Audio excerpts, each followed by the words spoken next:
Let's simplify this expression. So we have 1 over 1 plus cos theta minus 1 over 1 minus cos theta. So first we have to combine this as a single fraction. For that we should have a common denominator.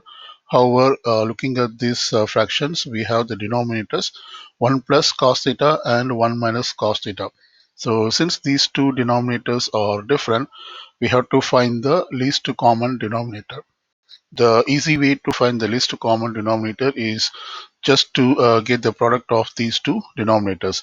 So therefore the least common denominator is 1 plus cos theta times of 1 minus cos theta. And this means we have to multiply the first fraction and divide by the first fraction by the term which is missing in the denominator. That is, for the first fraction, looking at this LCD, this term is missing. So we have to multiply the first fraction by 1 minus cos theta. So let me do that. This is equal to 1 over 1 plus cos theta times of 1 minus cos theta divided by 1 minus cos theta. And then for the next term, we have to multiply and divide by the term which is missing in the denominator of this fraction when compared with the least common denominator. So clearly we can see that we have the factor 1 minus cos theta but not the factor 1 plus cos theta. So we divide this fraction and we divide and multiply this fraction by 1 plus cos theta. So therefore we can rewrite this as 1 by 1 minus cos theta times of 1 plus cos theta over 1 plus cos theta. So this is cos theta. Now we multiply the numerators and the denominators. So this 1 will get multiplied with 1 minus cos theta, and this 1 plus cos theta will get multiplied with 1 minus cos theta. Similarly, in the second fraction, like this. So this can be written as 1 minus cos theta over 1 plus cos theta times of 1 minus cos theta. Now let me write the second fraction. For the second fraction, 1 times of 1 plus cos theta is 1 plus cos theta over 1 minus cos theta times of 1 plus cos theta. So now we have the common denominator, which means we can combine these two fractions. So I do that in the next step. So we have the common denominator, and in the numerator we have 1 minus cos theta negative 1 minus 1 plus cos theta. So we have to write like this with brackets over 1 plus cos theta times of 1 minus cos theta. Now we can distribute this negative to the terms inside the brackets. Negative is basically negative 1. So we multiply like this, and when we do that we get like this. That is 1 minus cos theta minus 1 minus of cos theta. This is in the numerator, and in the denominator we still have the same LCD, that is 1 plus cos theta times of 1 minus cos theta. Now you can see that we can cancel this 1 with the negative 1, and this we have negative cos theta and negative cos theta, which is equal to negative 2 cos theta. So let me write this as negative 2 cos theta in the numerator.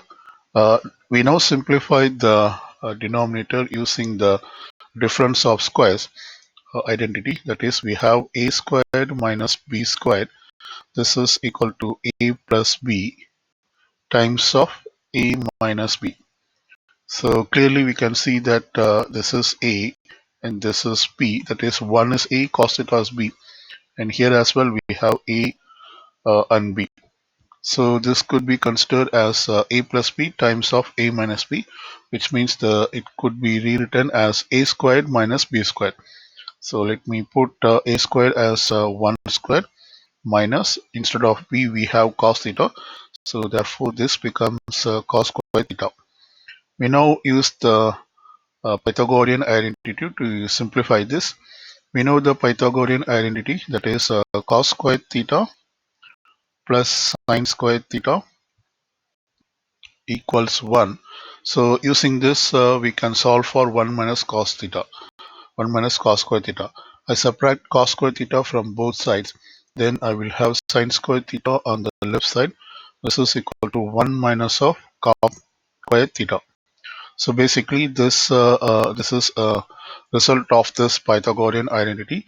That is, if we have 1 minus cos square theta, this could be rewritten as sin square theta.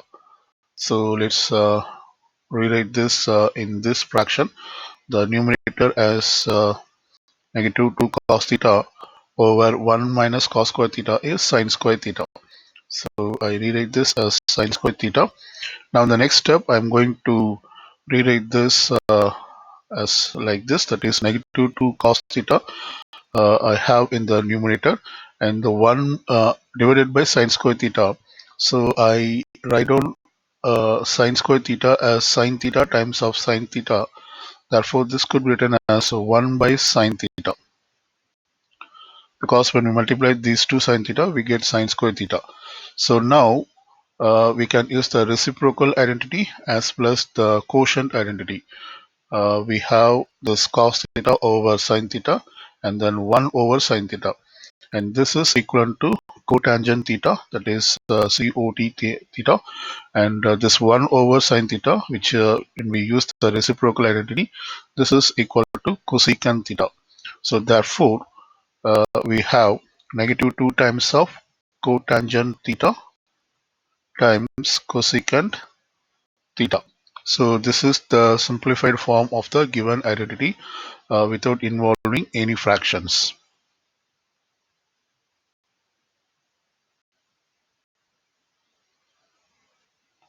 Let's do the part B. So in part B we have tan squared pi by 2 minus x over tan of negative x.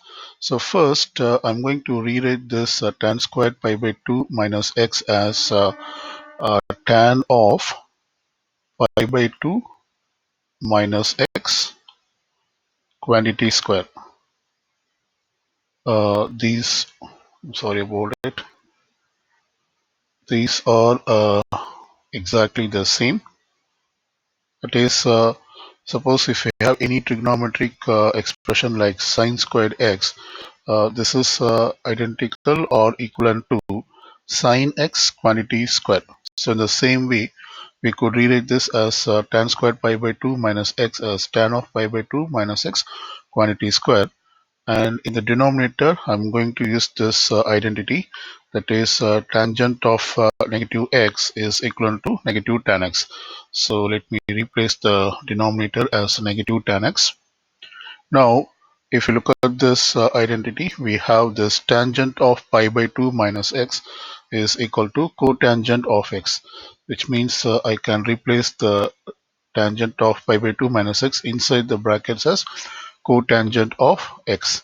So let me do that. So therefore this becomes cotangent of x. We then have this quantity square over negative tan x, and we can rewrite this as a simplified form as cotangent squared x over negative tan x. Now since we have to give the answer without the fraction, I'm going to rewrite the denominator, that is tan x, as multiplication. That is, I put the negative for cotangent x, that is we have negative cotangent x, and the denominator tan x could be rewritten as 1 over tan x. And now I apply the quotient property, that is 1 over tangent of x. This is equal to cotangent of x. So therefore this becomes negative cotangent squared x multiplied by cotangent x. So we have this like terms, which means we can multiply these two, and when we multiply the powers will get added up. So therefore we have negative cotangent cube x. So this is the simplified form of the expression without the denominator.